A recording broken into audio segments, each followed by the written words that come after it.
hello everyone. Good morning and welcome to episode 1 of Rolling Release, our weekly variety podcast about Linux and its continual improvement. How you doing this morning, Mark?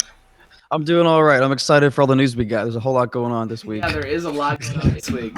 All right, so starting off the stream strong with some technical difficulties, and if you're watching live, join us over at live.knots.co. We do have a chat room going. You can talk to us. But yeah, we do have a lot to talk about this week. There are some big announcements that happened a few weeks ago, and they kind of happened before we were doing the show, so that was kind of unfortunate, but we're still going to talk about them now. Of course, later we are going to be getting into what Linux is. We're going to be giving just an introduction to Linux in its entirety, and Mark, that might be helpful to you because I don't know if you've noticed, but I have sort of been holding out on you. I'm excited. Yeah, I've noticed, and I'm ready to learn. Yeah, every time Mark's been asking me questions, I've been answering very specifically, but then I haven't been giving a whole lot of context or background on anything because I wanted to save it all for the show. So yeah, we're going to be doing that in the second half of the show. But for now, we are going to get right into the news. All right, so the first story that we have to talk about is the story that started this show. Kind of important, I think, to the show. Okay. So the Linux Action Show has ended. This is the first weekend in 11 years that the Linux Action Show has not aired. So that's pretty crazy. Now, Mark, I know you weren't actually watching the show, like, for the longest time because you just got into Linux. I just watched it whenever you mentioned it to me, like about a month or two ago. I watched about a few episodes. Yeah. Enough to understand just what their plan is for this show, and like I guess not anymore, but just their idea of what they were trying to make. Yeah, I had been watching the show for a few years now, and it really was crazy to hear that it was ending, although there was a lot that changed within the last couple years, and it was clear they really weren't happy with the format they had anymore.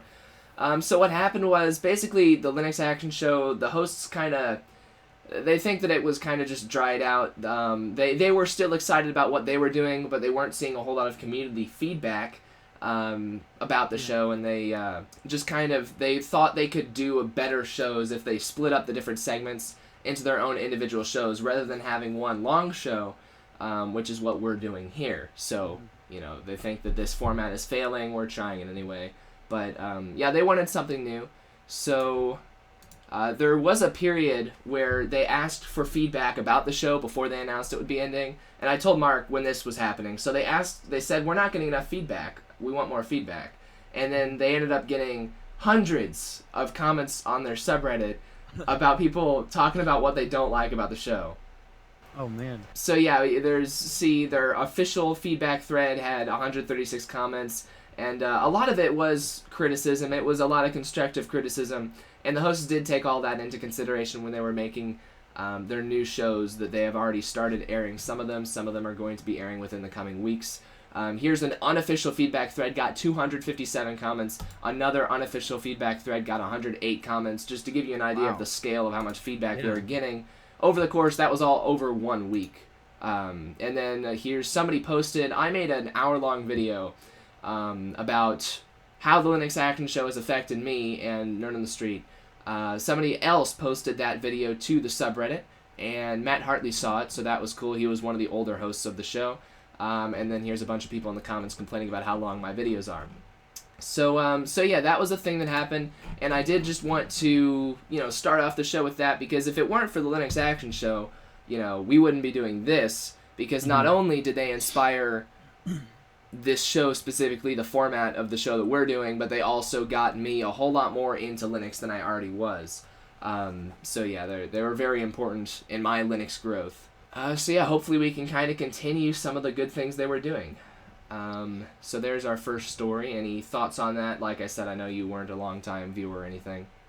Yeah, it's like a lot of things that go on for a long time. It's a TV show or web series. It's sort of the thing, like, who knows how long, like, a Rooster Teeth's, like, Red versus Blue was going on. I know that was a big inspiration for just the company in general, like a Nerd on the Street and their own projects. Yeah. It's just, Yeah. it's interesting to see the reasons why these long, like of dynasty style sort of shows that would have such a long history just on the internet like when they're Yeah. gonna end and And what the reasons will be. that actually brings up a nice point. So, like, Jupiter Broadcasting and Rooster Teeth are two very different companies. Jupiter Yes. Broadcasting is a tech podcasting company, and they what they do is they talk about Linux in most of their shows, and they talk about Yes. tech in their shows. Rooster Teeth obviously doesn't give a crap about tech. They're an entertainment company, Yes. but the parallel you just drew. Jupiter Broadcasting has really helped shape a lot of the Nerd on the Street tech channel, and Rooster Teeth has shaped a lot of the Nerd on the Street entertainment channel or creative channel. Part of the reason that the Linux Action Show ended is because the hosts didn't want it to die a slow death. They didn't want it to drag out. There were still thousands and thousands of people watching their show every week, but they knew that in the coming years that would be slowing down, or they thought that in the coming years that would be slowing down. And Rooster Teeth, you just said like Red versus Blue has been going on for 14 years now, 15 years. Yeah, I They're believe that still long. doing it. It's still Yeah. dragging on. Now, I stopped watching after season 13 because I thought that was a nice clean ending, and now they're just kind of doing random other crap with the new seasons. And that's what Jupiter Broadcasting didn't want to do. There's something kind of respectable about saying, Yes. all right, we've made this thing. It went on for a long time. It was a good thing, but we're going to stop it now, and we're going to move on to the next thing. Yeah. So yeah, that is kind of a nice thing for them to do. So there's that. And then we do have one other huge story to talk about this week. And when this broke, my first thought was, why couldn't they have waited until we started our show? Because this would have been, like, we could have gotten so much traffic for the show and everything, new people tuning in just from talking about the story when it was still relevant. But yeah, so Ubuntu made a very big decision. Mark Shuttleworth did a press release, and Ubuntu, starting with 18.04 is what was originally said, was going to drop the Unity desktop environment. Canonical is no longer going to be making the Unity desktop environment. They are now going to be shipping Ubuntu with Gnome again. And now Mark is, like, I was just introducing Mark to Linux when this was happening, so I don't know, once again, just like the Jupiter Broadcasting thing, like, you just got in here, you haven't even used Unity, like, you hadn't before this story broke. I had no idea how big of a deal it was. I didn't even know what Unity was. I just thought maybe it was like a small program or something that was shipping with it. Yeah. But it ended up being quite a big part. Right, yeah. So I am going to explain what desktop environments are and why they're so important in the second half of the show during our intro to Linux section. But for those of you who do know what Unity is, this was obviously a very big deal. Some people thought that it was a late April Fool's joke because it happened like April 4th, April 5th. When it broke. And then, people were just shocked. I mean, here's our first article we have on it from OMG Ubuntu, which is an entire website dedicated to news about Ubuntu specifically. And the opening line in this article, in an extraordinary blog post that I have yet to fully digest, Mark Shuttleworth has announced that Canonical is to end its investment in Unity 8, Mir, Ubuntu for phones and tablets, and will no longer pursue its goal of convergence. And that is a huge deal because they basically have just walked back on everything they've been trying to do the past 6 or 7 years, is what's happening here. And they have some good reasons for it, but it's still really shocking to see them do that because not a lot of companies say, all right, the last 6 years were a failure, we're going to go back to what we were doing before that. Not a lot of companies step up and do that, but Canonical has. So over here we've got the actual official press release from Mark Shuttleworth, which is interesting. I'm going to talk about that in a little bit. Mark Shuttleworth was the one who did this press release, and he was the founder of Canonical, and he's kind of been the spokesperson of Canonical this whole time. So Mark said, we will end our investment in Unity 8, the phone and convergence shell. We will shift our default Ubuntu desktop back to Gnome for Ubuntu 18.04 LTS. So that would mean that the first version that they're changing to Gnome is an LTS release that they're going to have to support for 2 years. Or, no, like 6 years, actually. That right there, normally you don't make big changes when you're doing an LTS. You do that on the interim, like with the smaller releases, and that way you can get it polished for the LTS, but they originally said they were going to make the change during the long-term support release version. And then Mr. Shuttleworth said, I'd like to emphasize our ongoing passion for, investment in, and commitment to the Ubuntu desktop that millions rely on. We will continue to produce the most stable open-source desktop in the world. So a lot of people, when this story first broke, I had people in the Telegram groups that I'm in saying, this is it. Canonical doesn't care about the desktop anymore. Like they don't care about the desktop anymore. They're giving up on the desktop. I think it's the exact opposite. And based on what Mark Shuttleworth has said, it seems like it's the exact opposite. Because he says, they're going to continue to produce the most stable, most usable open source desktop. And they're just going to be doing it using GNOME rather than Unity. And remember, he says that we will be shifting our default Ubuntu desktop back to GNOME for Ubuntu 18.04. There was a time when Ubuntu was shipping GNOME by default. Before Unity was a thing. I was actually using Linux before Unity existed. A lot of Linux users haven't, because Linux has been growing exponentially.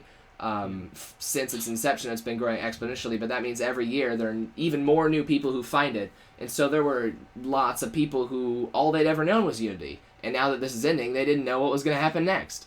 Having used Ubuntu back when it was using GNOME as its default desktop, I think it was a really nice time when it was using GNOME. The reason that they even made Unity in the first place was actually because GNOME made a huge change from GNOME 2 to GNOME 3. They completely redesigned their desktop, and a lot of people did not like GNOME 3, so then Ubuntu made Unity because they wanted an alternative to GNOME 3. And that was sort of a nice thing to do at the time, although as they say in the blog post, our efforts were seen as fragmentation, not innovation. And that's really something that Ubuntu has been fighting for the past years. Part of the whole Unity thing, we've got Raviolin in the chat room saying Wayland all the way. Or no, Random Dude in the chat room saying Wayland all the way. And what he's saying there, I'm going to explain later what display servers are. And Canonical is actually making an entire display server just for Unity 8, which was going to be the next version of Unity, because GNOME was moving off of Linux's de facto standard display server onto a new one called Wayland. And then Canonical forked Wayland and made their own called Mir. And so not only are they discontinuing Unity, they're also discontinuing Mir. But a lot of people said that Mir shouldn't have happened in the first place, because it was, it was a fork of Wayland, and we've been trying to make a new display server for a long time. The Linux community has been trying to do that for a while now. And so some people just felt that it was slowing things down. So yeah, that's where the fragmentation thing comes in. And yeah, Mark Shuttleworth said the choice ultimately is to invest in the areas which are contributing to the growth of the company. And that's where it sort of gets into the cold business side of it, where it's like, where do we do what's best for our users, and where do we do what makes us money? Like, I don't know what you have to say about that. A couple of things, a couple of questions. I mean, the whole business part is a very important part. You can't run your business entirely on doing what's best for the fans, because sometimes it isn't what's going to make money, but sometimes doing too much of what's going to make money is going to make all the fans go away. But I think, I don't know, I always don't really, just me personally, I don't necessarily think having such a large fork in a community is a good idea. I think it divides the community too much, and then trying to have two different directions be healthy at the same time can be very taxing. Yeah. And I think they just wanted to bring two families together, which is normally, like in real life, sometimes quite difficult, because maybe they're just two different types of people. I'm reading the comments in the post here, and it really seems half and half. Like half the comments are quite angry people, half of them are saying great, I can't wait. That was that split you're talking about is actually another story we had here somewhere around here.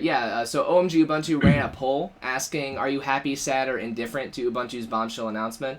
And of course this is on OMG Ubuntu, so this is going to be skewed toward people who like Ubuntu. Now, people who don't use Ubuntu are more likely to be happy about this.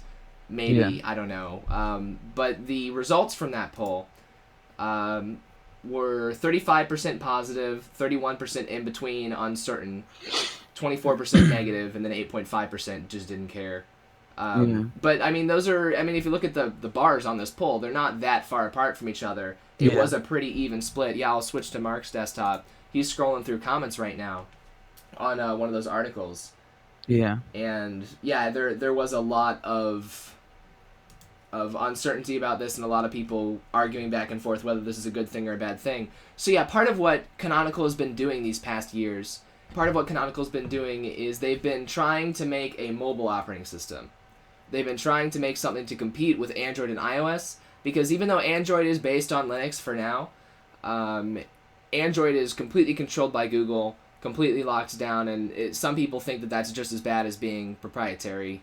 If Google has access to all your information, then why even, what's the point of using open source software if you're giving it all to a company anyway? And then, of course, iOS is proprietary.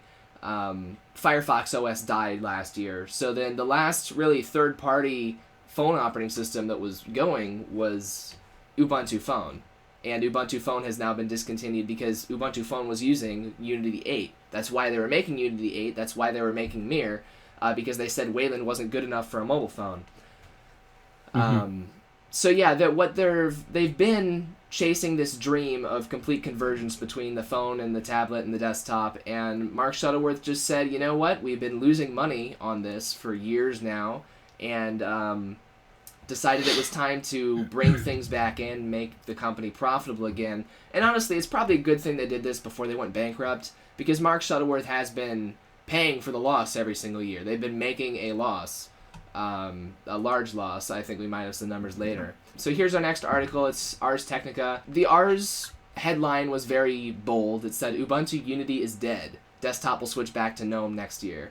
So yeah, 6 years after making Unity the default user interface on Ubuntu desktops, which really it was like 7 years, Canonical is giving up on the project and will switch to the default Ubuntu desktop back to GNOME next year. Canonical is also ending development of Ubuntu software for phones and tablets. But yeah, they're focusing on servers now in the cloud because that's what people were using them for anyway. And by switching to GNOME, Canonical is also giving up on Mir and moving to the Wayland display server. I was going to have that discussion now, but of course someone brought it up in the chat room, so we already talked about that. And yeah, here's a comment, an editor promoted comment on the Ars article. Somebody said that this is a good thing. Ubuntu was always at its best when it worked to add polish and support to existing software rather than making their own software. 6 years spent reinventing wheels was not without some success, but ultimately was too much of a distraction from their core goals, which their motto used to be Linux for human beings. I don't know if that's their slogan anymore. But yeah, when they first created Unity too, this is another part of it. When they first made Unity, it's like, all right, you're forking a desktop environment. That's a big project, right? But Yes, they pulled it so. off, and they did all right with it. And so everyone was like, okay, they forked a desktop environment. That's fine. But then, when that was before we were switching off of X and onto Wayland. That was before that progression was happening. So then, when the GNOME developers started moving to Wayland, that's when Ubuntu had to say, all right, Wayland's not going to work for phones. Now we have to make Mir. So the project ended up being a lot bigger because a display server is a lot harder to make than a desktop environment. And a desktop environment's no small feat in the first place. So yeah, it ended up being a lot bigger project than they thought it would be, I think. Yeah.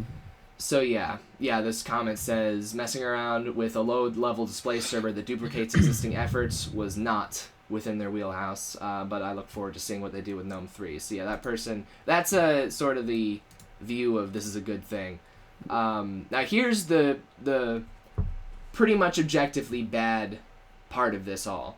Okay. Is when we're talking about the business sense, the cold business, we need to do what's profitable for the company. Our next article, Canonical to cut jobs, axes unprofitable projects. So, Canonical was already a small company. Like just a few hundred people. Let's see. So it had a staff of almost 500 before this started. And then they laid off as much of half of their Unity team. As much as half of them. Which is like a third of their company, if I remember correctly. Okay. Yeah, they said the company, let's see, in a very cold commercial sense, we have to bring those numbers into line, and that leads to headcount changes. One of those pieces I could not bring into line was Unity. That's a quote from Shuttleworth. Wow. So yeah, we can't go through that market process and ask for outside investor money when there's something as big as Unity that doesn't have a revenue story. That's the pinch we got into. So Canonical has been a private company all this time. It has been owned by Mark Shuttleworth. It's been like he owns it. There's no stocks or anything. But what they're doing here is they've been preparing themselves for investment, which we'll talk about in a bit. So yeah, when you're asking for investor money, you can't take as many risks as you can do when you're a private company. You can do whatever you want to, because if you lose money, you pay for it out of pocket, and that's what Shuttleworth has been doing. But yeah, so I knew somebody, one of the people I met at System 76 was actually in the process of being hired at Canonical. He had interviewed for a job. They were like reaching out to him with an offer, and while they were reaching out to him with an offer, this press release happened, and then they came back and said, oh, sorry, your job's no longer open because we're just going to relocate somebody else within the company to it.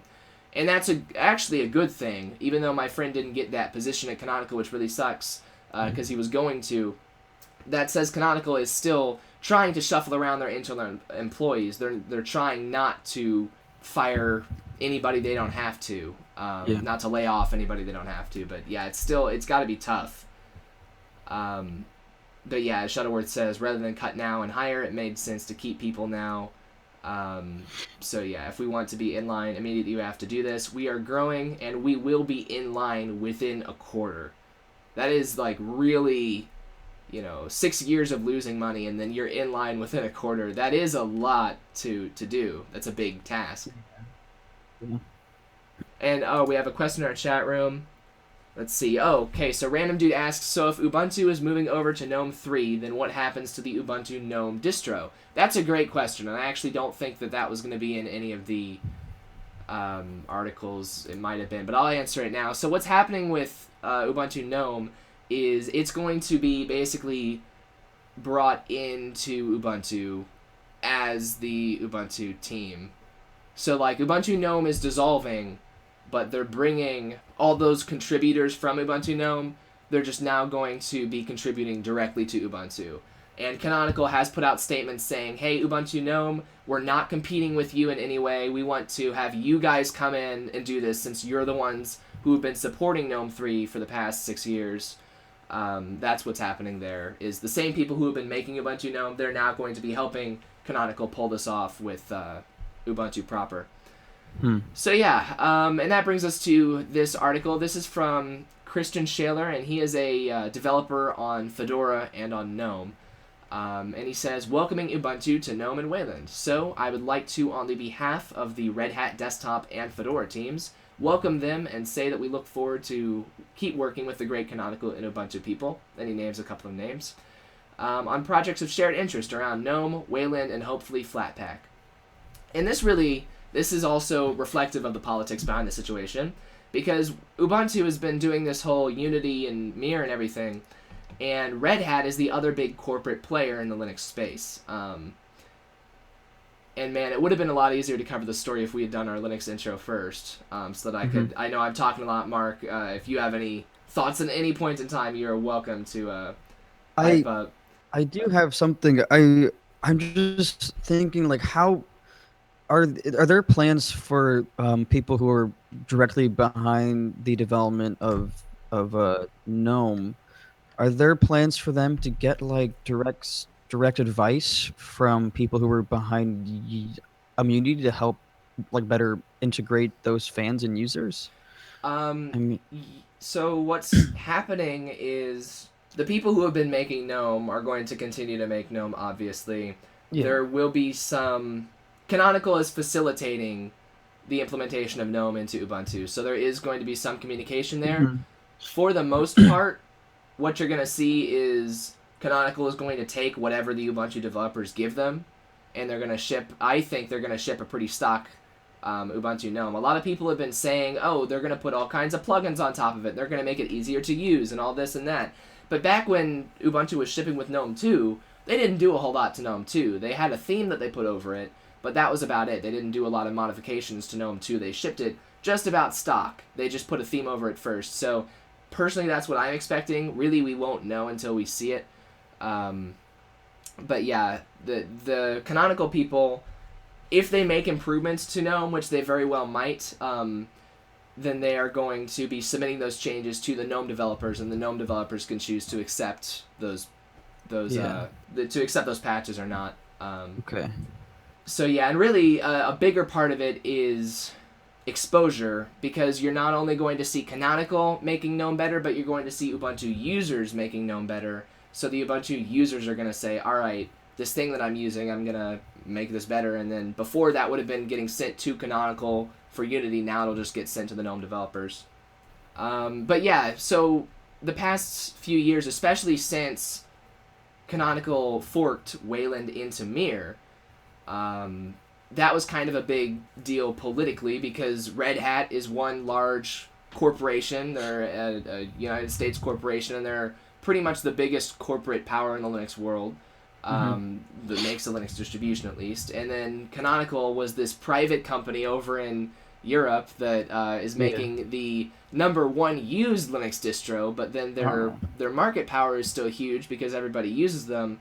But they aren't nearly as big as Red Hat, like money-wise. So yeah, the Red Hat was working on Wayland, Canonical was working on Mir, and now of course Canonical is going to be using Red Hat's thing instead. They're not going to be making their own anymore, and Canonical is going to be using GNOME, which Red Hat contributes a lot to GNOME, because Red Hat does Fedora, and Fedora is one of the distros that contributes a lot to GNOME, because Fedora ships a pretty stock version of GNOME as well. And here in this sentence here, on projects of shared interest around GNOME, Wayland, and hopefully Flatpak. You know why that hopefully Flatpak was put in there? That's really interesting that Christian put that in his post, because Canonical has stated that they are going to continue making Ubuntu snaps. Snaps are not going away. And I am going to... So Mark, I have not explained packages and universal installers to Mark yet. Do you have any idea what Flatpak is? Flatpak? Yeah. My absolute guess is it would let's see here, probably just a collection of maybe updates or applications, possibly. Well, yeah, so what's happening is in the Linux community, the Linux people have been trying to make a universal installer for a long time, because we've got Ubuntu, we have Fedora, we have OpenSUSE, we have all these different distros, but you need different packages for each distro right now, and that's a big problem for developers, because not everyone has the time and resources to put out like 10 different packages for 10 different distros. So we've got these universal installers that you can install the same package on any distro, and that sounds like a great idea, right? Yeah, I would say so. Yeah, I mean, you know, it's a no-brainer, it's a pretty good idea, but the problem with the universal installer, it has to be universal, right? Everyone has to use the same one. If we've got 3 different universal installers, it's not universal, because there's 3 of them. So right now there are 3 of them. One of them was Ubuntu Snaps, which Canonical was behind, and then one of them was Flatpak, which Red Hat is strongly backing through Fedora, and then there was one other one as well that's irrelevant for this conversation.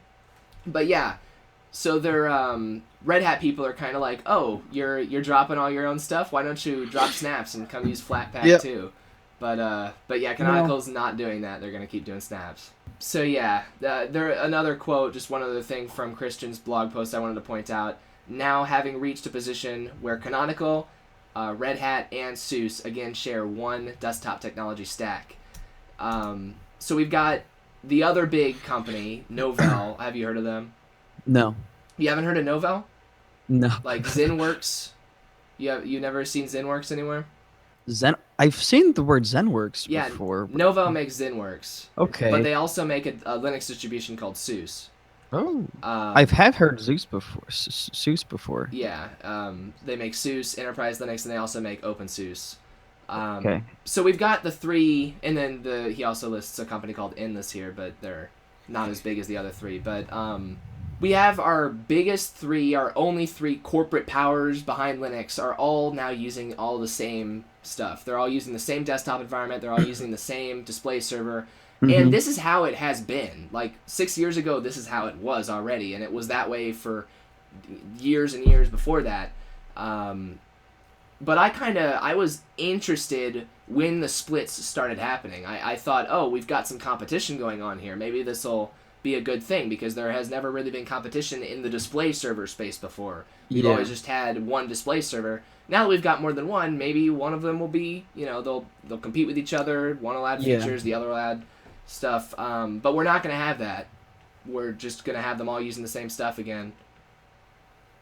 I think I see what you're saying. Like in any industry, competition is very important to keep it healthy Yeah. and to keep the customers interested and happy with the newest products.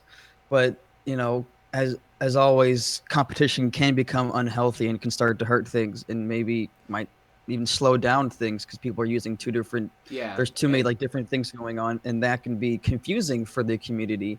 Right. And I think it is important to at some point consolidate things and just for on a development standpoint, you just have a clear-cut goal of like this is what we're developing for or who we're developing for, and the customers know where it's all going.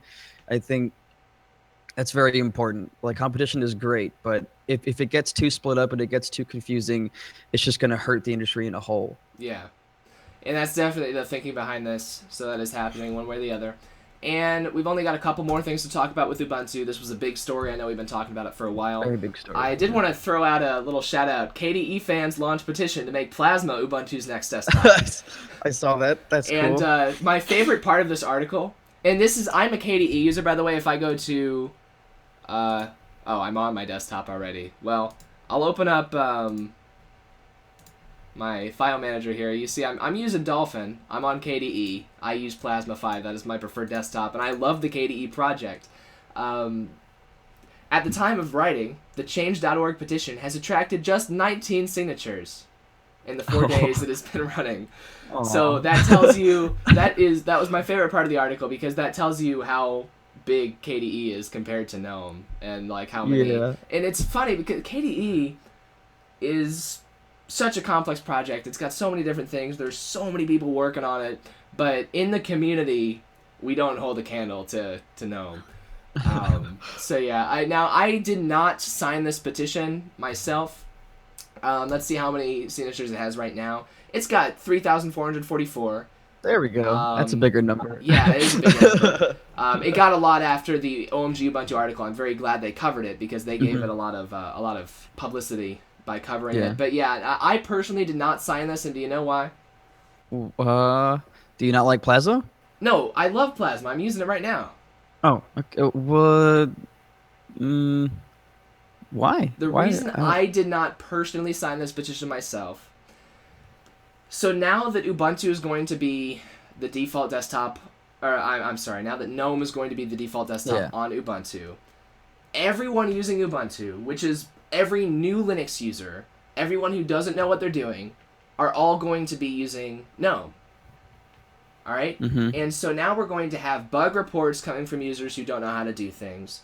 We're going to have feature requests coming from users who haven't been using Linux for a long time. And we're going to have a lot of changes happening to Gnome, whether they're from Canonical or whether they're just from Ubuntu users, from the community. A lot of changes are going to happen to Gnome inevitably to cater to new Linux users. Now, I have always said KDE as a KDE Plasma is a desktop environment for power users. I would never recommend Plasma to a new user. And I've got plenty of people in my YouTube comments on videos I've done on KDE that say, oh, I'm a new user and I'm using KDE and it's perfectly fine for me, it works great. And that is awesome. If you're a new user and you're using KDE, love it, that's great. I would never put a new Linux user myself. Like, I did not recommend to Mark, you should use Plasma. Like, no, I would not do that because there are a lot of rough edges. Random Dude in the chat room says Plasma would be more Windows-esque than Gnome. That's true, but Plasma has a lot more rough edges. It's got a lot more bugs. There are, like, 10,000 times more settings, and you can screw up those settings and mess things up. Not permanently, but you can just make things act weird, and then people think that Linux doesn't work very well because they don't know how to use KDE. Yeah. So I don't want KDE to get dumbed down. I like that KDE is an alternate thing. You're using it because you want to. You're not using it because it comes with the distro. You're using KDE because you know what it is and you want to use it. And I want it to stay that way. That's why I didn't personally sign that petition. Now, there was a YouTube video in this OMG Ubuntu article, and it's from Tux Digital. And this is a video about how to make KDE Plasma look and behave almost exactly like Unity. Wow. Okay. Almost exactly. And when I saw this embedded, I'm like, this is such a gimmicky video. Why'd they embed this? I clicked play, and I'm not going to play the whole video here. But I am going to skip toward the end here. And he did a really great job with this. Like, it actually looks almost exactly... if anyone really liked Unity, but they don't want to use, like, the community Unity forks, they want to use an actual, like, desktop that's still alive, but they still want the setup of Unity, I didn't even realize. Like, this guy showed me new features of KDE Plasma, and I use Plasma every day. But this video told me about new features I didn't even know I had on the Plasma desktop environment. Because he was making it look and act exactly like Unity. It's got the universal menu, it's got the side launcher, it's got the dashboard. I didn't know we had a dashboard. I didn't know we had universal menus. This is awesome. So very nice job to Tux Digital, and you should definitely give that video a watch if you want to see how to make KDE behave like Unity. It's definitely legit. And then the very last story we have to talk about with this whole Unity going away thing is a story from ZDNet, and this was a couple weeks later. This was actually just this past Monday. ZDNet put out an article, Canonical starts IPO path. So understand that we are covering this story like a month after it happened. When this first broke, nobody knew why it was happening. Nobody knew nobody knew why it was happening, and nobody knew what was going to come of it. I think we skipped over. Yep, we did. We skipped over. Mark Shuttleworth came back as the CEO to Canonical, by the way, that's funny. I'm actually sad I forgot to put that story up on the screen because I didn't realize anyone else was ever the CEO. Myself. Was it kept quiet that he left? I don't think it was a secret. Like, they had a CEO. They had Mark Shuttleworth founded Canonical, so obviously he was CEO at one point in time. And then I thought he was still CEO because every 2 weeks we hear, Mark Shuttleworth says this about Ubuntu, Mark Shuttleworth says that about Ubuntu. But apparently these past few years he's just been a contributor and spokesperson, or he's held some other positions at the company, but then he's actually coming back as the CEO as part of this big change. And I think that kind of helped quell a lot of the uneasiness about all the changes. Because, he was the one who started it all. He kind of should know what's best for it. But yeah, that was another story. And then Canonical starts IPO path. So Mark Shuttleworth revealed in an interview that recent changes in the Linux and cloud provider were to ready Canonical for an IPO. Do you know what an IPO is, by the way? It stands for Initial Public Offering. So this means before they were a private company, they are now going to be a public company. You'll be able to buy stocks in them now. Okay. So yeah. Do you think that's the reason why he came back? Was to help get that started? I don't know why the position changes happened. There hasn't been a whole lot of talk about that because we're generally more concerned with the actual tech. I don't know why he needs to be in the CEO position for this to happen. All right, here's the article about CEO stepping down. So Jane Silber was the CEO before, and I've never heard of this woman. I feel kind of uninformed. And hi, ZDNet. ZDNet's got an auto-playing video on their page. Thanks so much. Uh-oh. And, but yeah. Yeah, I don't know why, if this was... I mean, obviously it's all part of the master plan to make Canonical profitable. And Shuttleworth is the one who's been paying out of pocket for all the losses, which have been very large losses. I don't want to say numbers because I don't have them in front of me, but... Yeah. Mark is executive... So Mark has been the executive chairman... Random Dude in the chat room says, and he is coming back as CEO now, as reported by ZDNet and at least one other website. So a couple quotes toward the end of this article. The reason they chose Gnome and not any of the other desktop environments out there is because Gnome presents the least change for users out of all of the desktop environments. Now, I kind of want to know, are you talking about the least change coming from Unity or the least change coming from Windows? Because either way, I disagree. It'd be weird if he was talking about the least change from Windows. Because it's like opposite from Windows. There's nothing similar. But really even weird. from Unity, there's not a lot similar. The menu is completely different. How you open the menu is completely different. The title bar on Windows is pretty darn different. So yeah, I don't know how he figured that Gnome presents the least change for users. Like he said, mate or mate as some people pronounce it. That was one of the things he listed, and mate is actually more similar to. I mean, mate has a minimize button, and Unity had a minimize button. There's no minimize button in Gnome. I don't know if you've noticed. Really? There's no minimize button. Why? Because you don't need to minimize, because you just open a new virtual desktop, because Gnome is like 90% based around virtual desktops. Like, that's how you work. Is, oh, you want to minimize this? Go put your mouse up. And they make it super easy to switch between virtual desktops. Easier than any other distro. But then you just have to use those. Yeah, Random Dude says XFCE would be more similar. Yeah. I mean, every distro... by the metric of how many minimize buttons you've got, every desktop environment but Gnome would be a better choice than Gnome coming from Unity. But, they thought Gnome would present the least change. And once again, we got that quote, Ubuntu will never die. Ubuntu is the default platform on cloud computing, and that it is, and that's why they're able to do all this, because they're massively popular. And we had to cut out those parts that couldn't meet investors' needs. The immediate work is to get all parts of the company profitable. We've been over that already. It's kind of just the business thing they have to do if they want to. Nobody's going to buy stock in a company. These past 6 years, Mark Shuttleworth, I've been cheering him on. I think we've all been cheering him on as he's been making Ubuntu Phone, because even though Ubuntu Phone unfortunately never got off the ground, it was still a great idea. Have a phone that can do everything a desktop can, have a phone running Linux. It was a great idea. But every single year they had a loss, and Mark was paying out of pocket for that, and everyone was saying, oh, Mark Shuttleworth is such a great person for paying out of pocket for all these losses from this company. And that's all well and good. If you're going to offer stocks, though, who's going to buy a stock for a company that loses every year? Yeah. Like, nobody's... like, whenever he said, the immediate work is to get all parts of the company profitable, that's an important line, because in most companies, if a part of a company isn't profitable, it's either you fix it very soon or it gets cut out immediately. Like, most companies are very cutthroat for new projects or side things that aren't immediately profitable. Yeah. So to make that the number one priority is very important, because if the next year or so and certain parts of the company aren't starting to bring in money, they'll have to, lose a few limbs. Yeah. And that'll be projects people care about, like projects people use, and so that I think that was a very important thing to see. Mm-hmm. And finally, as he says, this isn't the first time Shuttleworth has considered an IPO. He considered it in 2015, but now he's removed the parts of the company, Unity, and related issues that were costing Canonical over 8 figures a year, for an idea of how unprofitable Unity has been. Yeah. So that's there's that. Unity is dead.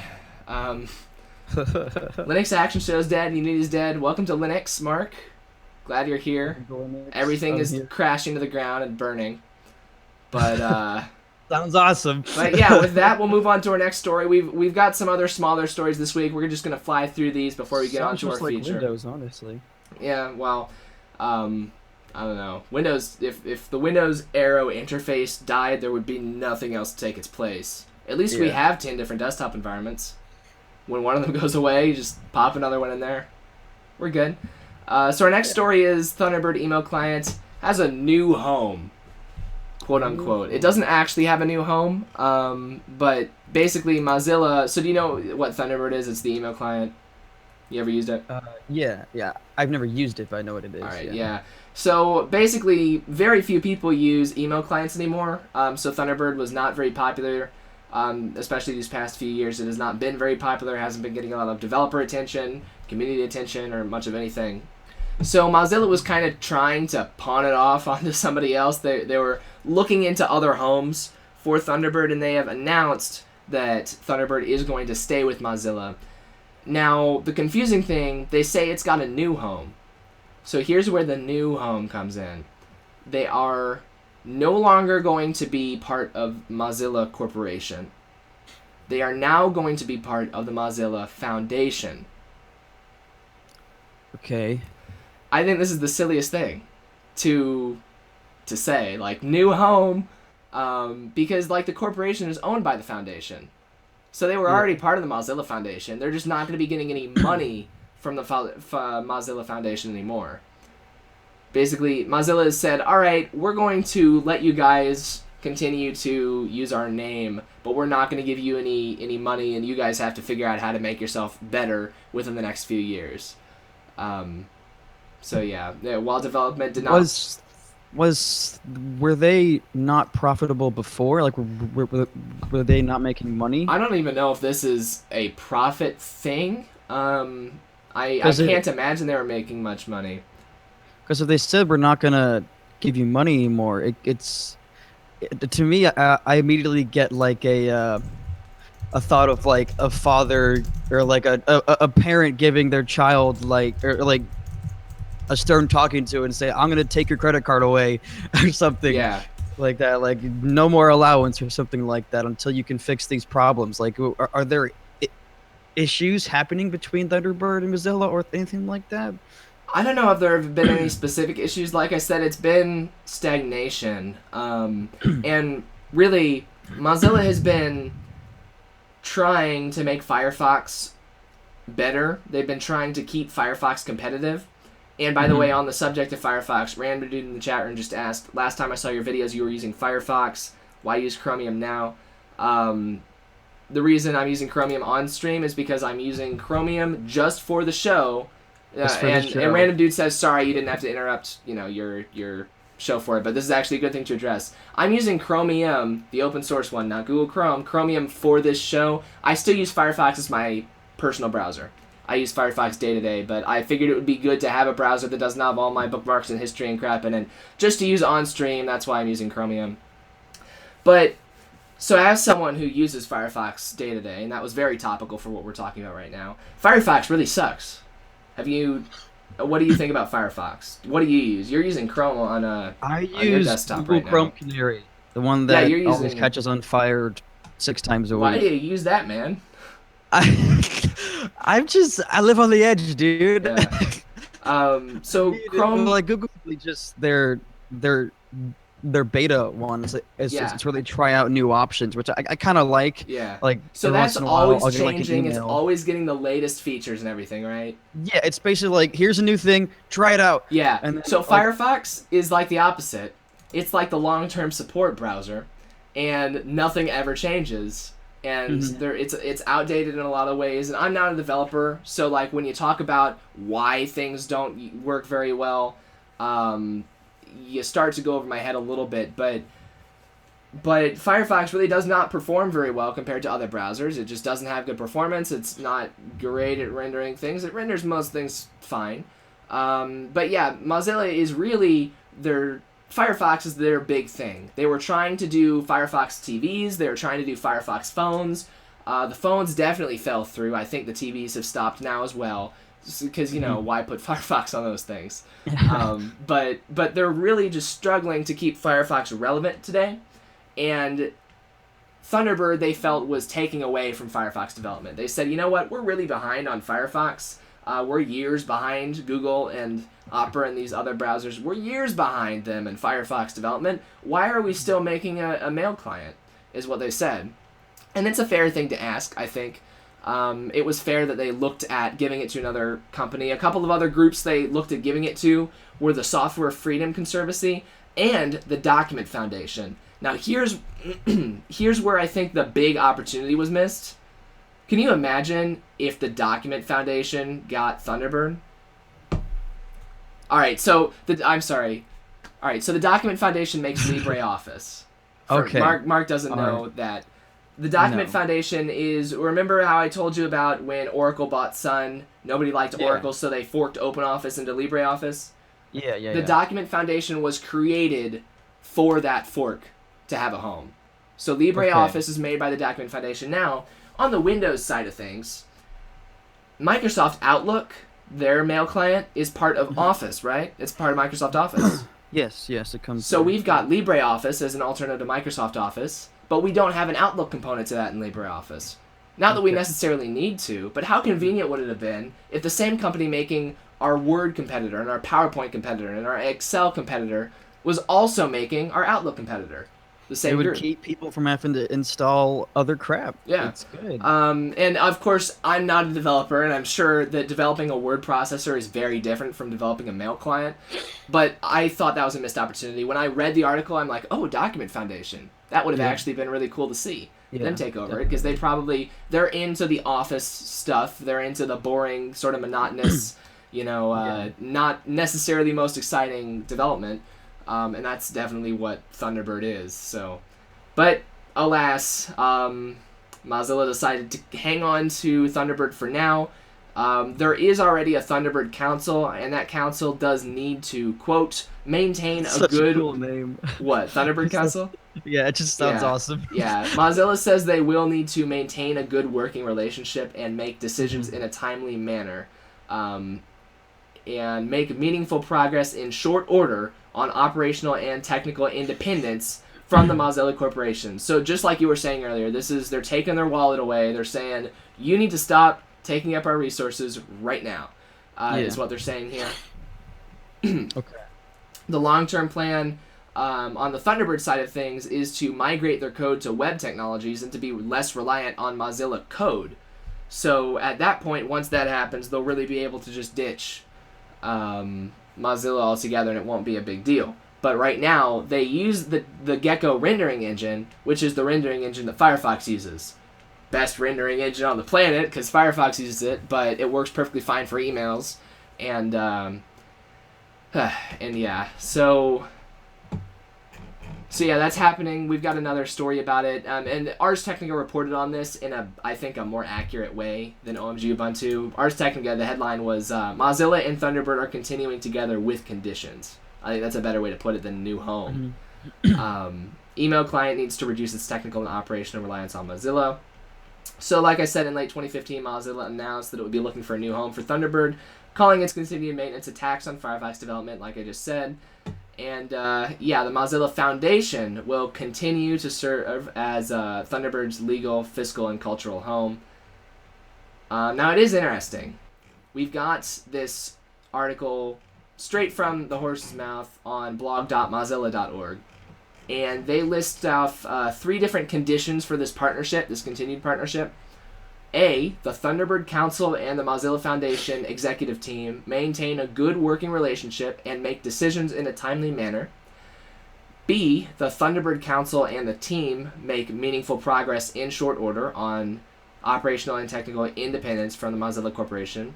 And C, either side may give the other 6 months' notice if they wish to discontinue the Mozilla Foundation's role as the legal and fiscal host of the Thunderbird project. Okay. So they have a provision in their agreement about breaking off the agreement, and that doesn't bode well to me. Now that seems like both sides are a little skeptical of the whole situation, and they Yeah. just want to have a fail safe. If things were to go wrong, this is what's going to happen. Yeah. So Mozilla But says if. smart, Oh, go ahead. you know, I guess it's smart if you're Yeah. smart enough to realize that your relationship with this company is a little shaky.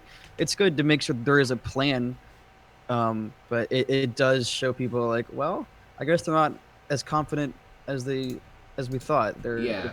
Yeah. As a Firefox user who does not use Thunderbird, I hate to say it, I think it would be great for me if Thunderbird got discontinued, or if they got sent off to some other group to deal with, because I am tired. I'm tired of Firefox not being as good as Chrome. I'm just Yeah. tired of that. So I think that if Thunderbird is slowing them down at all, which it's funny that they say that, because Firefox development has been humorously slow, like ridiculously slow. Firefox development. And Yeah. I've read some things from developers online who talk about how difficult it is to get Mozilla to accept help with Firefox development. So I'm skeptical that pawning off one project, or like pushing out one project like they're kind of doing right now, I'm skeptical that's going to help, based on what I've read from developers about the Mozilla Corporation and Mozilla Foundation. But if they say it's going to help, I'd love to see it help. So yeah, if it becomes necessary for operational success, the Thunderbird Council will register a separate legal organization So that's what's going to happen if Mozilla does decide this partnership's not working out. Then Thunderbird will have 6 months to register their own company, and then Mozilla will give them the trademarks. Okay. All right, moving right along here because we are running a little long here on our news segment. Microsoft to add support for SUSE, Fedora, Bash shells to Windows 10. Now, did you know anything about Ubuntu on Windows? I think while I was doing some research when we first started just talking about the show, I saw something about it, which kind of piqued my interest because I am currently mainly a user of Windows 10. Yeah.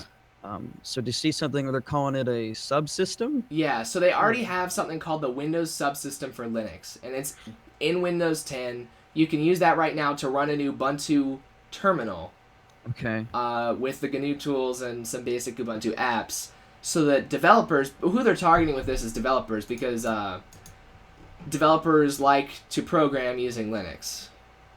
And they like to make programs for Linux. Developers like Linux.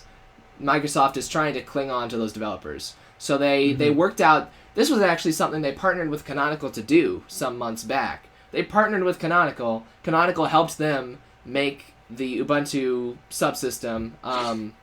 They call it Bash on Ubuntu on Windows, is what they call it, which is a long name. It is a very long name. Yeah, but yeah, so basically what they did is they made it so that you can run, and it's not an emulator. It's not like it's sort of an emulator. It's not like you're running a virtual machine. Like, it's natively running the programs. Some people kind of compared it to Wine on Linux, and you don't know what Wine is yet, do you? No, I actually was going to ask you about that after the show because I saw something about it. Is Wine just a OS, or is it because I saw it being used with like gaming and stuff like that? Yeah, so Wine stands for Wine is not an emulator. That's what it stands for. But it's basically an emulator. And you know, every time that there's an acronym that says this is not this, it's never true. Yeah. Wine is not technically an emulator from a programming standpoint, but what it does is it lets you run Windows programs on Linux without having to run a virtual machine. Now it's finicky, it doesn't work very well, but it works okay, and a lot of people use it to run basic Windows programs on Linux. So it's kind of the other way around.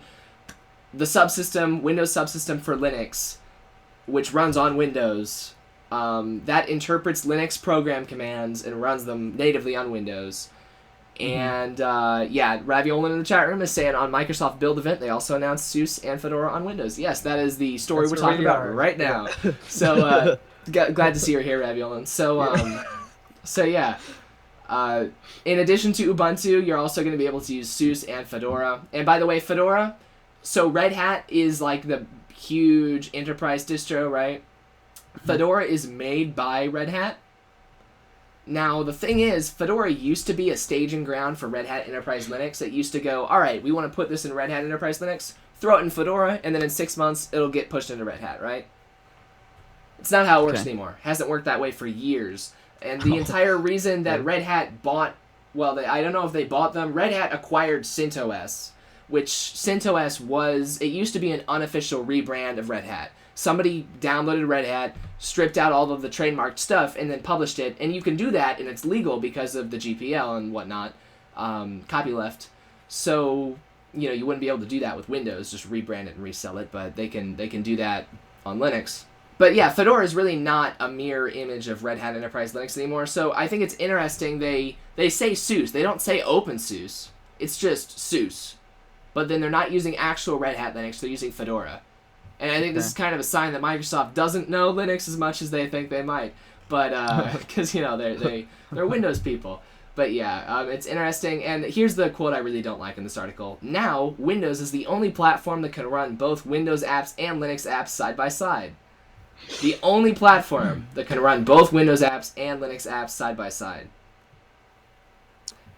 Something tells me that isn't true. Well, I think it's true enough. It's true just about as much as you can run Windows apps on Linux, and that's what pisses me off, is that it's kind of a lie. If you count the Windows subsystem for Linux as running a Linux program on Windows, then Wine should count as running a Windows program on Linux. And Microsoft made this statement: Windows is the only platform. Guys, you can't go anywhere else. If you want to run Windows and Linux, you have to use Windows for that.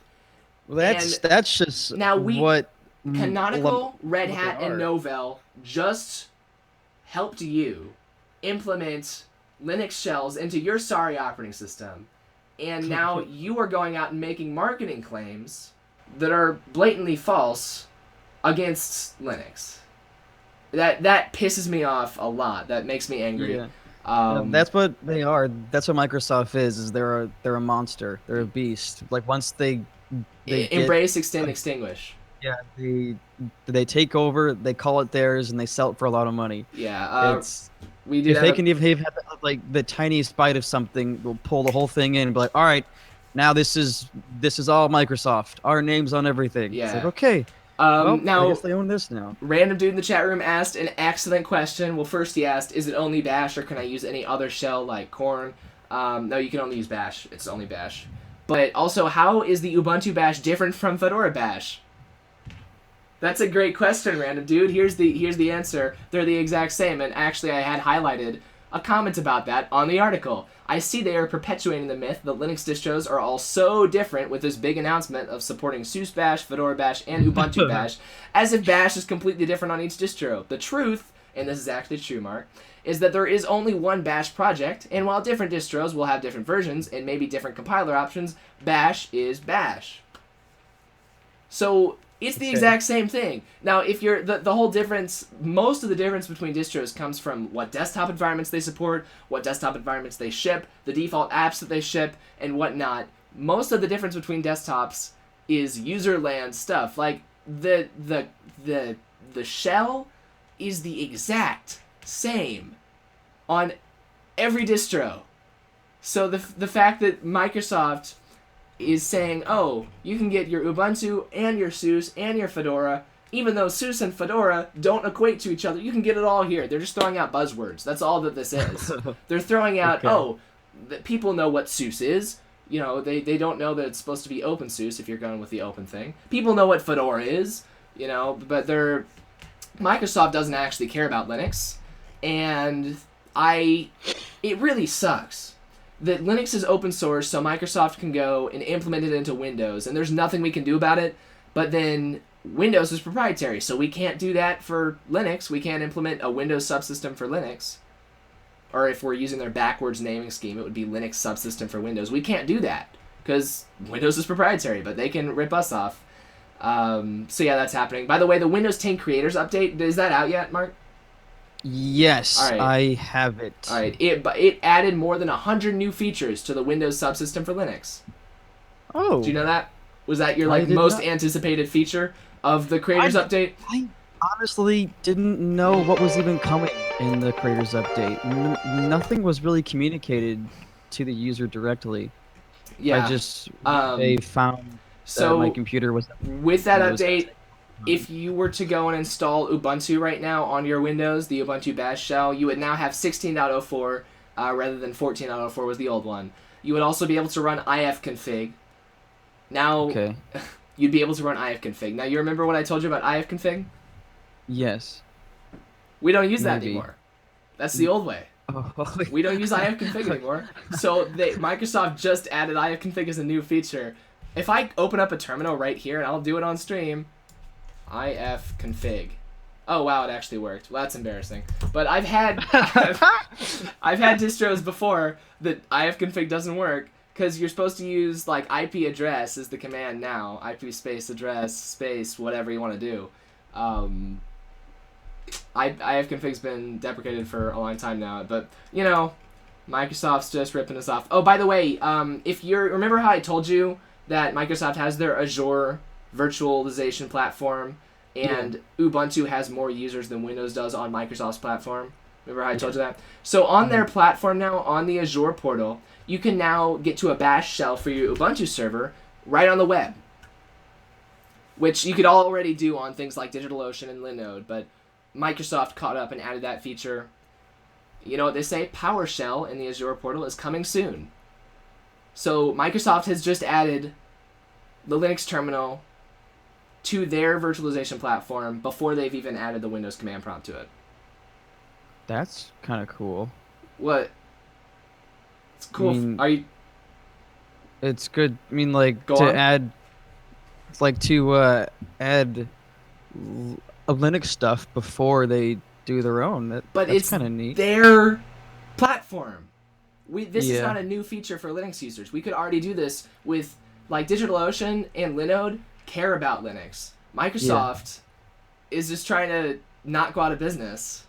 And so then they're implementing our stuff before they even implement their own stuff, and they're going to be making money off of this and using it for more sales crap. So yeah, do you have any other thoughts on that? I'm sorry, this was just a me getting angry story, but the people in the chat room are angry too. Random dude in the chat room agrees with me. He thinks it's horrible. Yeah. So I mean, I guess I'm not really too knowledgeable of it, obviously, but I guess the more handshaking between the Microsoft and Linux, I think in the long run will be better. we'll see. Yeah. We'll see. So, all right, next story. Fedora now has full MP3 support, or it will soon. And that's a big story, because for a long time, so Fedora Linux used to be a distro, like I said, it used to be a staging ground for Red Hat, but then it kind of moved away from that, and what it kind of has turned into was a distro that only includes free software. Now, that means no proprietary software, nothing with bad licenses either. Like, even if it's open source, it has to have a permissive license for Fedora to include it. So yeah, I think that's a great thing for them to do. So I'm happy that they're sticking to that. So Mark asked me, did Fedora not already have the ability to play MP3s? They did already have the ability to play MP3s out of the box without installing any third-party plugins as of last year. Now, it was only a few months ago when they added that. Or maybe it might have been more than just a few months, but it was pretty recent. I remember when that happened. So now you can encode, you can make your own MP3s on Fedora without installing any third-party plugins. You could already do it. There are entire repositories out there that exist to give you proprietary software on Fedora, which is one of those things where the Fedora people don't like that those are there, but they can't do anything about it because it would go against their own philosophy to do anything about it. But yeah, you can now... Right, so before you had to add one of these third-party repositories and install MP3 support, what happened was there were a couple of companies, IIS, Fraunhofer, and Technicolor is the company I actually know how to pronounce the name of. Those two companies had some patents on MP3s, on the MP3 technology. Those patents have expired now, and the Red Hat legal team gave the go-ahead for Fedora to include MP3 support. Now, like Ubuntu already included MP3 support. Well, if you check that little checkbox in the installer, it includes MP3 support. Do you remember that checkbox? Okay. Yeah, sure. There are other distros that include MP3 support, but yeah, Fedora will no longer require third-party repositories for that, and Ubuntu might be able to get rid of that checkbox now. Who knows? So that's cool. Yeah. And we've got once again, straight from Fedora Magazine, they say, last November the patents covering MP3 decoding expired, and now the ones for encoding have expired. Now only MP3 is cleared, not other MPEG technologies. But yeah, they say the MP3 codec and open source have had a troubled relationship over the past decade, especially within the United States. Historically, due to licensing issues, Fedora has been unable to include MP3 decoding or encoding within the base distribution. However, many users utilize third-party repositories to enable MP3 support. So it's not really a win in terms of usability. You could already do it, but it's a win for free software enthusiasts. Random dude just name-dropped Richard Stallman in the chat room. And yeah, Random dude says Richard Stallman would get angry when he read this article. I think Richard Stallman would be happy about it, because now we've got free and open software that does MP3s. I think that's a good thing. That's a win for freedom enthusiasts. And then the last story, we're really going to skim over this one because we're way over time, but Google has it's because of those first two stories we spent a lot of time on. Normally, guys, it'll be more balanced out between the different stories. But yeah, Google's new operating system, they're making a new operating system, Google is, and it is no longer based on Linux. Now, in the past, Android has been based on Linux. Chrome OS has been based on Linux. They've both used the Linux kernel. They have not used the GNU tools. At least Android did not, but it used the Linux kernel. Sorry, and yeah, Google's new No Linux Fuchsia operating system is what they're making now, and Fuchsia excused the Linux kernel for the Google's very own Magenta microkernel. So they're writing their own kernel for this. Google's big enough to do that. Not everyone's big enough to write their own kernel, but if anyone can do it, Google can. And Google's Google. They got everything. Yeah, and they have not been hiding their progress. This is nice. Fuchsia source code can be viewed on the Fuchsia GitHub page. Now, as long as they keep these things up on GitHub, that'd be nice, because it's still open source, but it's not Linux. And the reason why they're doing that is, they want to free Android from its dependencies on Linux and the legal problems that Java has presented Google. So Linux comes with certain licensing restrictions, and when you make a change to Linux, when you make it better, and you want to publish your better version, the license says that you have to also publish that. You have to allow the upstream people to use your changes. So if you make it better, you have to give it back, basically. You have to give back what you do. And Google doesn't like that. They want to be able to make something better and keep it all for themselves and not have to share it with anyone. So rather than fighting the legal battle, they're just going the simple way, making their own new kernel. And also, they will no longer have to use Java. Right now, Android apps are all Java. But of course, Oracle and Sun before them have been kind of fighting it out with Google on licensing for Java. So yeah, and I think Google was kind of in the wrong with that, but the Linux Action Show covered that decently, so I won't go into that. But just thought I'd throw that in there just in case this becomes a big thing.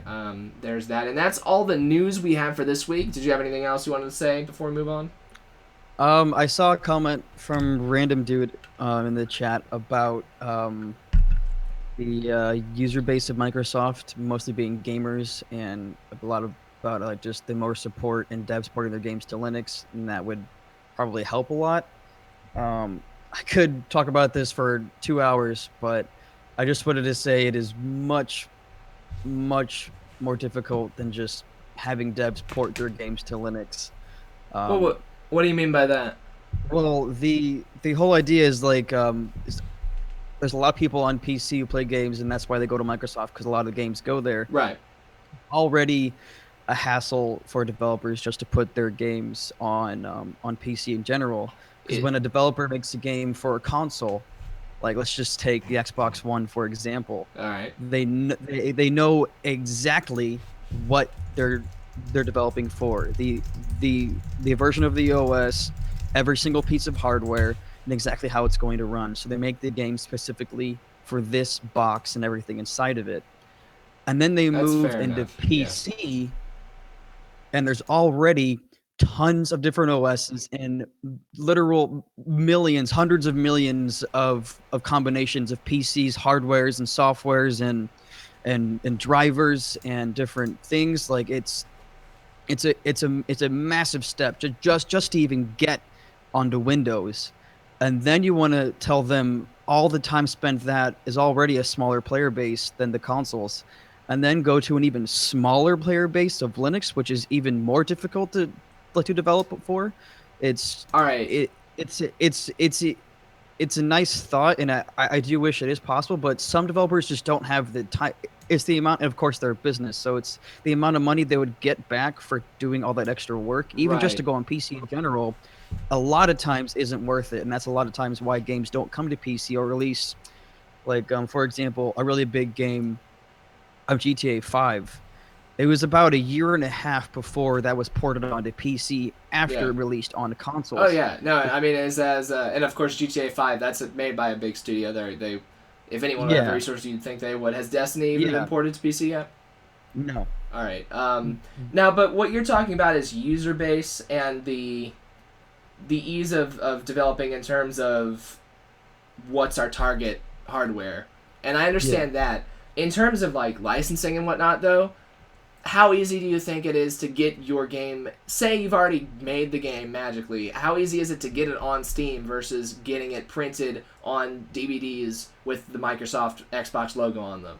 Just to get the game on Steam Yeah, is pretty easy. There's a lot of crap on Steam. There's a yeah. lot There's of a lot crap of on good games Steam. on it too, though. Yes, yes, but it's like just to get your game published on Steam, just say Right, here you go. It's not necessarily totally easy, but right. it's very, very doable. Um, And then, do you know anything about the process to getting a game published on like Xbox or PlayStation? Because I don't know anything about that. um, the publishing part on a console, it is difficult. There, because for because like Steam is pretty open. It's like they don't care if your game is crap or not. It's gonna go on there. Yeah, Like on the console, there is a bit more of a quality check, and there's timelines and marketing. Like game, like the Xbox, the PS4, they want to know what's going to be put on their game. Like they don't just say like Jacob made a little platformer like retro style game. Sure, just fill out this form, put it up there. It's like there's a lot more to it, but that's also only half of it. It's the actual like development of the game, the creation of the game, and make sure it's optimized for millions upon millions of variations of softwares and yeah. drivers and But hardware. that's not something that you normally have to do when you're developing the video game itself. That's something that other people take care of with things like DirectX or OpenGL, and then the things on top of that, like the Unity game engine. And I mean, there are game engines that you can build upon. It's not like you're starting from scratch every time you make a video game. Yeah, I'm just saying it's much easier to just use your time and resources on making the game better just for console, and then if you have the time and resource to put it on PC, great. And then just constantly adding on more OSs and stuff like that, that's just gonna take much more time. And most of the time, the reason why it doesn't happen is because the amount of money that they'll get back from that extra time isn't worth it. And Mm. it's a bummer, but that is the really cold hard truth. It's just there isn't enough money, I mean, and well, now that's you're it. back. When you're saying that, though, now the bottom line is the money. Then it's back to the chicken and egg. Well, we need people using Linux so that developers will Yeah. want to target Linux. Yeah, So we it really just arrived at the same. they need to make they need there needs to be more developers who have the money like to take the risk, and I think that's just what needs to happen. Like people like Rockstar who make GTA, like big and developers like Bethesda or Activision or Blizzard, like the smaller guys need to see those big heads of the family taking those risks and say, all right, well, I guess we I should try it out. And yeah. I think that really what needs to happen is the big names need to say, we're going to give it a shot. If it works, awesome, we'll continue to do it. If not, they're a business. They have to cut off what doesn't work. Do you Um, really think that the big names are going to be the ones to drive? I think the idea has always been that. I mean, smaller people. The big names like Blizzard made Overwatch, right? yes. So they're freaking rich. And what all does Overwatch run on? Overwatch runs on Windows, Xbox, and PS4. All right. So, I mean, they're a big studio. They started with console games, probably from what you're saying, and then went backward to PC. Hmm. Do they have? I feel like they would almost have a reverse incentive to keep people on the consoles, because you generally pay more for console games, and if it is cheaper for them to develop, I mean, it seems kind of like it would be more likely that smaller developers would make Linux a popular platform, or even just PC a popular platform, and then bigger developers have to follow suit, or else they're not going to be big developers anymore, or if they just want to tap into the marketplace. Maybe the thing is when it comes to just trying to get a larger player base, it's going to take those large games. If 100 indie studios say we're making a game for Linux, that's still only going to be like 10% of the people who play Overwatch. Like it's the sheer amount of people that could get behind a game like Overwatch is Yeah. just so mind-blowingly large. I think they're over 27 million players, So what you're which saying is we need a big game studio to switch to yeah, Linux, it And would what? be great to see all these smaller companies do it, but the thing is, if Jacob makes a retro platformer game and he has 10,000 downloads, that's awesome, but that's not going to be enough to change the game. It's going to Hmm. take a huge market of saying like these big companies saying like we want to do this, and those small guys would say I guess it is worth it, because those small guys are the ones who don't have the time and resources to make sure they're everywhere. But if they see that it could be worth it because the big people are bringing the player base, like they're going to be the ones who are going to bring in the hundreds of millions of people, like Yeah. that's I mean, we've said the same thing about that on Linux though for things other than games. We've said, oh, we're never gonna get.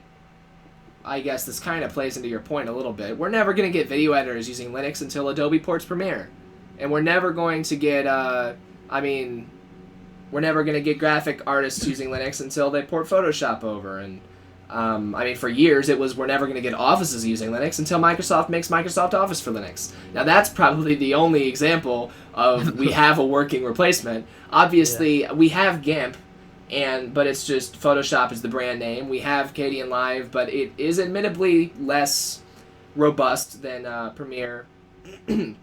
Even though I think can do everything Premiere does, it can take some more work sometimes. Um, yeah, it's interesting to hear because you started off by saying that it's not just the popularity thing, and then you wrapped it back around to the popularity thing. It's a So little bit of everything. It's the money, it's the time, it's just the simple amount of player base, it's the reward you might not or might actually get, it's the risk, it's so many things. right, Like any other industry, there's just too many things going on, and everything was difficult until someone took the risk to make it not difficult, yeah. and that's what we need. Mm-hmm. All It's right. Well, a strange thing. we are going to have an episode coming up probably within the next month or two. Not sure what our order is going to be yet, but we will have an episode just on Linux game development, and we are going to actually reach out and talk to some developers to get some more information on that. Mark's a big gamer, so you're going to see a lot of the gaming perspective on this show. But yeah, for now, we've got 30 minutes, so we are going to take a quick break, and then we are going to do an introduction to Linux, however far we can get into that. Cool. So, be right back, guys. Yep. Alright everyone, so that's all the news for this week, and now we are going to talk about just an introduction to Linux in general. I'm going to be explaining some just basic Linux concepts to Mark here, who is new to Linux. Very new. Yeah, before we get to all the... Are you excited? I am. I'm excited to see how long I've been wrong about Windows. Before we get to all of that, though, I do want to give a quick shout out to the Nerd on the Street Nerd Club. We are an audience-funded company, and we do need your support to continue making shows such as this one. So you can head on over to nerdclub.knots.co, and that is our page where you can sign up for the Nerd Club. You can sign up a couple different ways. You can sign up for our Patreon page, make a recurring donation. It's only $3 a month. Really not a whole lot. And we do have a couple of goals on our Patreon page there. When we reach $100 a month, we're going to take all the ads off of the videos on our website, so you can watch it all ad-free right on nerdonthestreet.com. But if you don't want to make a recurring payment, you can also do a prepaid membership to the Nerd Club. You can pay 6 months or 12 months. You can do that right there on the page at nerdclub.knots.co. Yeah, you get some special features from that. You get to go to the live stream DVR on a special Nerd Club members only section of our website, and you can see the full live stream recordings of all of our live streams that we do. So we're going to put out an edited version of this video, but we're not putting out the full live stream. That'll only be available to our Nerd Club members. There's also other things like the banner ads on our website get removed. You get like a special Discord role if you're into that sort of thing. So yeah, big thank you to all of our Nerd Club members, and head on over there if you want to support Nerd on the Street. So, alright, Linux, right? Linux. Alright, now I want to start, before I say this, I wasn't entirely sure where I should start with like this sort of thing. Oops, I just dragged my notes over the screen. I wasn't exactly sure where I should start with this, and I might skim over some things that people think are important. I might oversimplify some things, or I might go more in detail into things than people think I need to. We do have some people watching live, so if you are watching live, we got Random Dude Raviolin in the chat room. And if you hear anything that I say that you disagree with, or you think I got something wrong, or inaccurate, or I didn't portray something correctly, Linux is a very diverse community, and there's a lot of different people out there with different opinions. So feel free, say it in the chat room. We'll address it here. And if I want to hear it. Yeah, if you're watching this after the fact, more than welcome to go to our website, go to rr.knots.co, and you'll find the feedback thread for this episode. Leave some feedback. If I'm getting something wrong, I'd love to be corrected, because this is mostly just going off of my knowledge, although I did a little bit of research before this.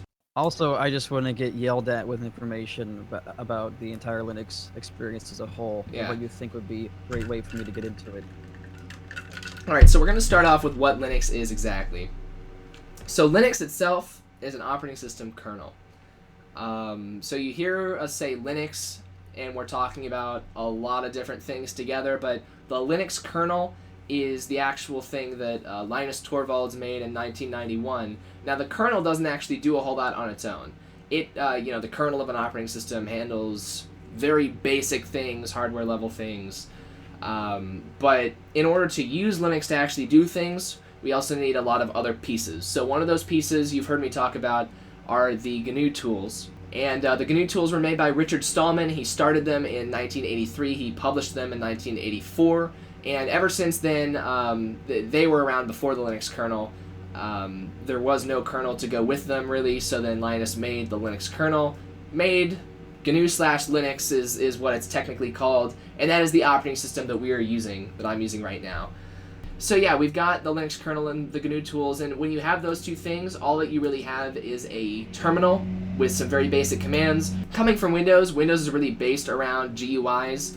The command prompt on Windows is kind of an overlay on top of the GUI. Linux is the other way around. It is really a terminal-based operating system, and we have GUIs available, but when the GUI fails, you drop back down to a terminal. That's how that works, and you're going to see that at one point or another.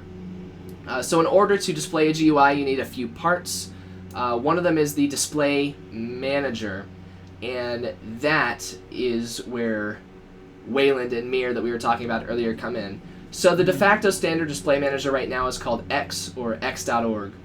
And are you currently running Linux on a desktop in front of you right now, or do you have a VM or something? I don't have it open right now. I can Alright. get it open. It's alright if you don't have it open already. I was just gonna have you can see what version of X you're running and everything, and you can play with it, aka break it really easily. And X has been around for a long time. Really what X was made for was like remotely managing servers, because Linux for a while was just mainly designed for servers. So I'm using X on my desktop right now. I've got my desktop and I've got Windows on the... Oh, that's your desktop. I've got Windows that I'm dragging around here, and this is all being managed by the x.org display server. Now, X is insecure. It is not very well performing, and that's one of the problems with gaming and video editing and everything else on Linux, is that even just video editing, the X display server limits the performance of my video editor. It limits the performance of everything that has graphics. So we're kind of trying to replace X right now. There were two primary replacements available until very recently. One of them was called Wayland, and the other one was called Mir. Wayland was the first one around, and Red Hat is backing that, and it is still in development. It's not like ready for use yet, but Fedora does ship it by default. Random Dude asked, isn't Display Manager the login manager? Oh, Display Server, I guess, is... Alright, thank you. See, that's why I asked people to correct me. So, yeah, Display Server, Display Manager.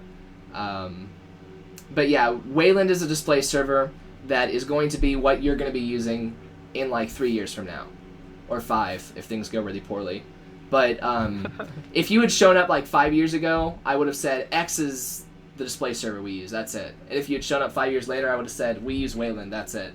But we're in a transition period right now, and you're going to see people saying, oh, we're moving this over to Wayland, this is ported to Wayland, or this is supported on Wayland now. So we can get more into that in another episode. We are going to do a whole episode on Wayland in the near future. But yeah, now that Ubuntu has shut down Mir, Mir was one that could work on a desktop or a phone. Wayland is really designed just for desktops. Still better than X, which was designed for servers. And it's going to be more secure, it's going to be faster, it's going to be better once we get there. It is still in development right now. So on top of your display server, in order to actually have things to use on your screen that you can now draw windows onto, you need a desktop environment. And I think you're pretty clear about that concept already since we've been talking about Unity a lot. A desktop environment consists of the panels that you use on your desktop to do things like open up applications and view information about the system. It also consists of some applications that ship with your system. So for instance, Gnome is one desktop environment, KDE is another desktop environment. The panels that you have by default on both of those look very different. Gnome has one panel at the top, KDE has its panel at the bottom. And Gnome comes with gedit for its default text editor. KDE comes with kwrite, or Kate, for its default text editor. It's got two, really. So yeah, you can install one desktop environment and use other programs on top of it, but the desktop environment, not only does it draw your panels, it also, at this point in time, it kind of comes with a connotation. Each desktop has certain applications you know it comes with and works well with. And then on top of it all, we have user applications, and so no matter what desktop environment you're on, you can be using GNOME or KDE or LXDE. You can still run Firefox on top of all three of those. All Linux programs will work no matter what desktop environment you're using. It just has to do with which desktop environments integrate best into which programs. So yeah, as I know that was a lot of information. I feel like I'm lecturing way too much here. Any questions about Linux kernel, GNU tools, display server, desktop environment, or user applications? Oh gosh. Okay, so earlier, let's see here. Random dude asks if you're the one who's using Arch Linux. Yeah, I am. Okay, and then he said he was the one. I'm just a noob running Entergos. All right. What? I don't think that. Yeah, that wasn't a question. He was just stating that. But what is Antergos? Yeah. Antergos is so distributions were going to be the next thing that we covered. Arch is a distribution. Antergos is a distribution that's based on Arch. Okay. And really, it makes very minimal changes. Remember, I showed Mark Arch just a couple days ago. We were trying to install it real quick, and it's the one that doesn't have a wizard or anything. Mm-hmm. So yeah, that was So what Antergos does is it puts a wizard on it.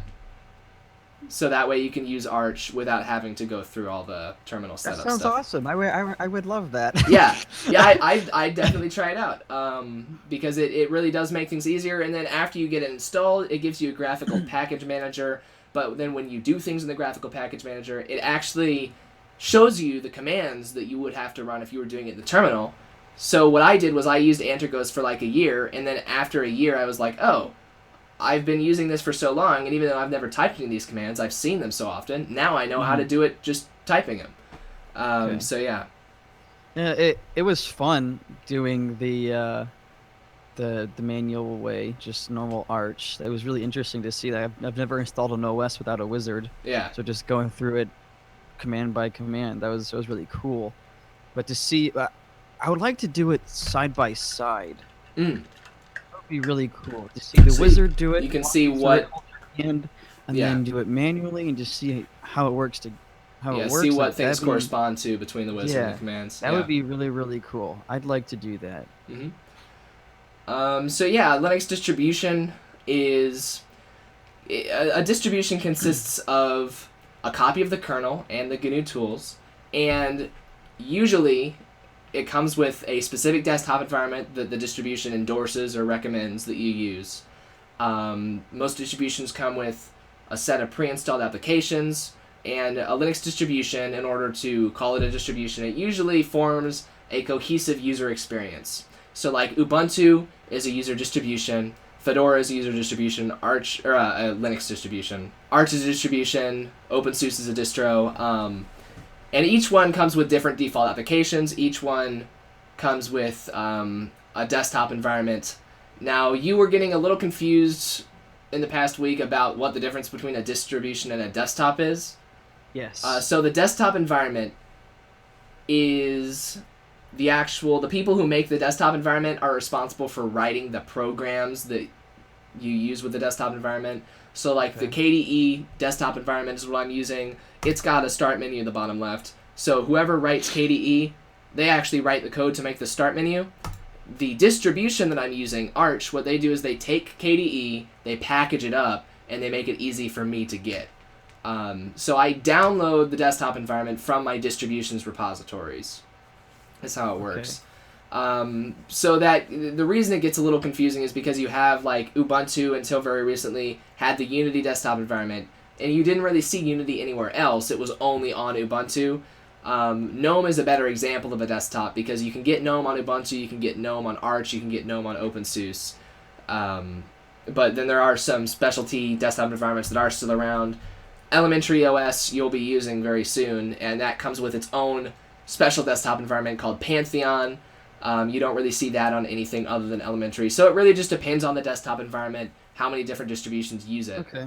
Yeah. So it basically is just like the distro is just, the backbone and what the OS really is, and then the desktop environment is just the medium that it conveys it to you and how you use So it. the distribution is the medium that you're getting it through. Yeah. Okay. And then the desktop environment is the actual programs that you're getting. Okay. So yeah, we've gone through desktop environments, we've gone through distributions, and I think the earlier stuff I kind of feel like I went through too quickly, but yeah, on Linux, software is organized into packages. You might have noticed that. Mm-hmm. Mm-hmm. So how those work, on Linux, every program is a package, but then you don't necessarily only install one package per program. Different programs can have packages that require other packages. So like if I want to install this, I need to install these 3 other things as well. And those are called dependencies. And the reason we have that system is so that, let's say that there's 2 different programs that require the same library. For instance, VLC and Firefox can both play video, right? Mm-hmm. So let's say there's a video library for your operating system. On Windows, how that would work is you download VLC, it includes the video library. You download Firefox, and it will include its own video library. And it'll either have its own version of it, a different version, or if it's the same version, you'll just have 2 copies of that sitting around on your computer. Okay. On Linux, VLC and Firefox, I don't know if they actually use the same video. They don't. But theoretically, if they use the same video library, you would have 1 copy of that library on your system. Both VLC and Firefox would use the same library. And then when you update that library on your computer, now both VLC and Firefox can use the updated library at the same time because you just updated the library for your entire system. Okay. So that's how packages work, and that's why dependencies are important, because if you've got one dependency that's shared by several different programs, then you can have some versioning issues, but normally you don't. And yeah, you can update one library and it's updated for everything else. You don't have to have 10 different copies of everything sitting around. You don't have to update things 10 different places. You can run one update command and your entire system gets updated. That's a big difference between Linux and Windows. Windows, if you've got Chrome installed and you've got like Steam installed and Discord, I'm looking at your taskbar, you have to update those things all separately, right? Like you can get tools that update them automatically, like Neat or something, but I mean, yeah. Chrome, you have to. I guess they really. It's not like I have to like seek it out. It's just they update on their own accord. Yeah. And sometimes. Yeah, those might not be the best. Like it now. I'll say, okay, yeah, sure, let's go. Yeah, those might not be the best example. Like I see on Notepad++, that actually asks you when you want to update, right? Like when there's an update available, it says here's the download link. Yeah. And you've got OBS, and you have to update that when a new version comes out. Yeah, Discord and Steam sort of update automatically as you exit and close the programs. Yeah. But they have their own updaters, and it's gotten better from a user standpoint, so that's not as good of an example as it would have used to be.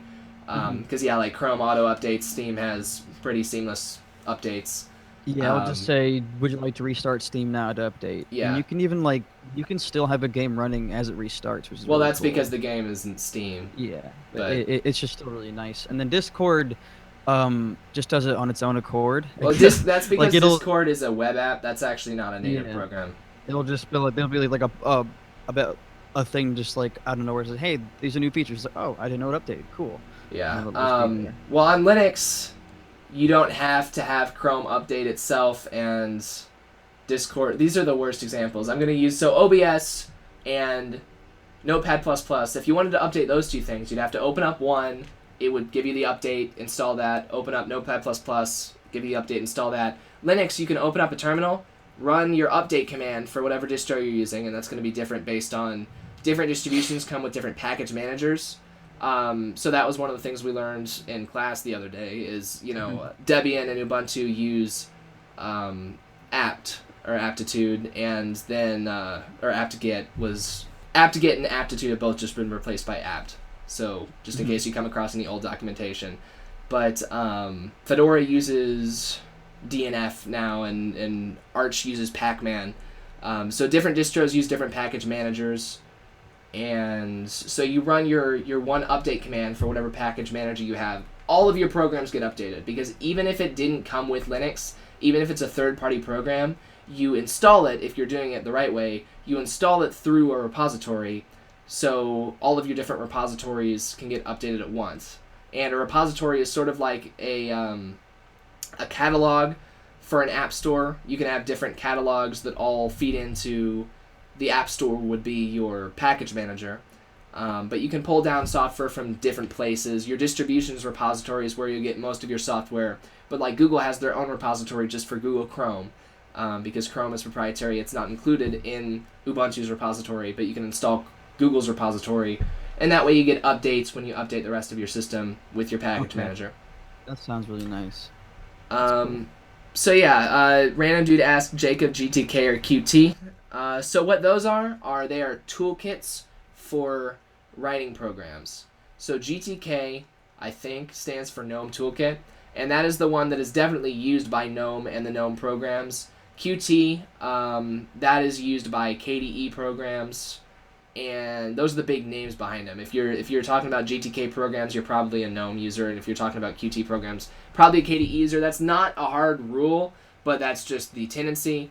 And how those work are when you're writing a program for Linux, you don't want to start all the way over every time you're writing a program. You don't want to have to write x.org or Wayland code.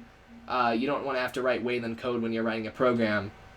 So you write your program using either GTK or Qt, and those are toolkits that you use to basically they handle the drawing of your program. So you put in random dude says GTK is GIMP toolkit. I don't know if I believe that. I'm gonna Google that. GIMP toolkit, not GNOME. GIMP toolkit, it really is.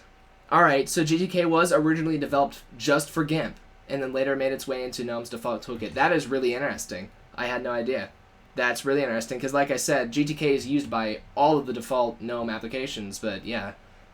So like when GIMP was first around, there probably weren't many toolkit options available, so they had to make their own. Now if you're writing a program, you can have a GUI by default just by using GTK or Qt. That gives you the GUI, so you don't have to write your own GUI from scratch. It makes it much easier to do that. Alright, and what questions do you have? We've only got a few more minutes here, and I knew the flow of this episode wouldn't be great, because I'm not, an educator, but what questions do you have about Linux? No, Mark? you're doing great. All right, questions about Linux. Let's see here. I was curious about the progress of System 76's desktops that they were making. The progress of what, like the hardware? Yeah, we're not going to talk about System 76's products in this video, because this is not that has nothing to do with Linux itself. But we can talk about that in another episode. Yeah.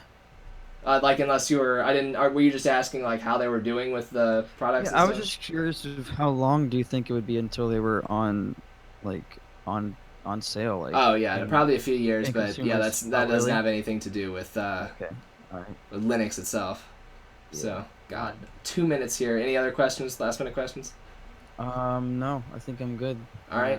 Yeah. Well, the news section of this episode was very good, and hopefully that gave you an okay. If anyone has questions, once again, this is really where the feedback comes in. There will be a feedback thread on our forums over at rr.knots.co. Yep. I'm sure there are plenty of things I just skipped over, and people were correcting me here. There might have been some other small things that I didn't get exactly right. So if you do have questions or you want to say anything more that you think I didn't cover all the way, then you can go to rr.knots.co and leave it in the feedback thread. Thank you so much to everyone who showed up today.